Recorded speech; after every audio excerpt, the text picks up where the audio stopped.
Algae? Oh, careful. Watch out. Don't fall in. Careful. Okay. If this pool was clean, we would be able to swim in it if it was clean. But it is not clean.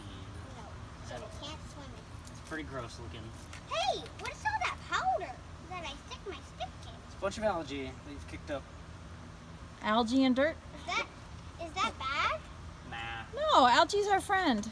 It's part of the earth. We love it. Rock! Me, Mom. What? Look, a rock. You see rocks? Yeah. Yeah. I see.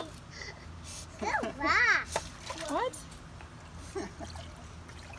Imagine. You like it? If you were to take a jar and just take a scoop out of that and you just set it like on your windowsill or something like that for like a month or so, you'd probably start getting some interesting stuff. Probably You so. might start seeing stuff That float sounds around. like a really cool science experiment. I've seen people online do stuff like that. That's kind of I see a cool. leaf. Let's go look for ladybugs. Yeah, we need to look for I haven't ladybugs. seen any ladybugs. Where I live, I saw a bunch of ladybugs a few months ago, but they kind of went away now. Maybe they're asleep now.